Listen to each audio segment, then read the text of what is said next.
Assalomu alaykum azizlar. Mana bugun sizlar bilan ko'rsichqon haqida ma'lumotlar berib o'tamiz. Ko'rsichqon bu asosan yer ostida yashaydigan o'simlik ildizlari bilan oziqlanadigan kemiruvchi hayvon. Qishloq xo'jaligi va bog' tarmoqlari uchun eng xavfli zararkunanda hayvonlardan biri hisoblanadi. Tanasi 10-20 sm atrofida, dumi qisqa yoki o'rtacha bo'ladi. Rangi qo'ng'ir, kulrang, ba'zan qora bo'ladi. Tishlari juda o'tkir, uzluksiz o'sib turadi. Yiliga 3-5 marta bolalaydi. Bitta bolalashda 4 tadan 8 tagacha bola tug'adi. Bir yilda bir juftdan 40-50 tagacha ko'payishi mumkin. Shuning uchun o'z vaqtida chora ko'rilmasa tez ko'payib ketadi. Azizlar, sizlarga 2025-yil 12-oktyabr kuni uyimizda tutib olingan mana shu ko'rsichqon bilan tanishtirib o'tamiz. Mana azizlar, ko'rsichqon mana shunaqa holatda bo'ladi.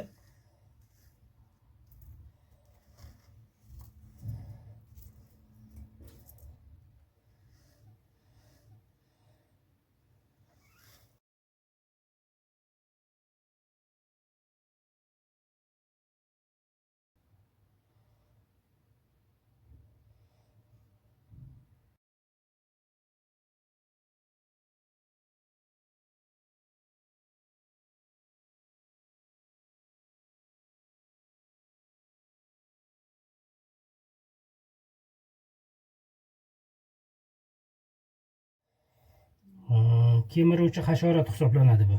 Ko'chadan kirib qolgan mana.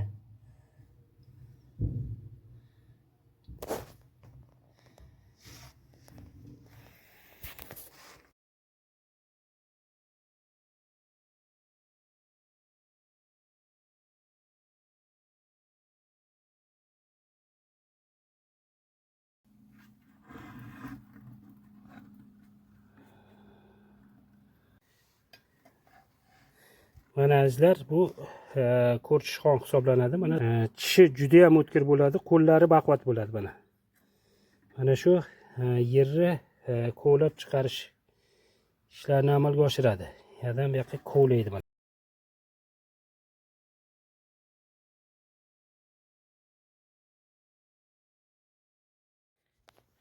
Juda ham agressiv bo'ladi bular. Tovushlari yaxshi eshitadi.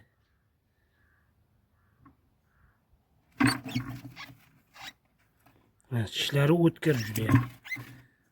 Tishlashlari.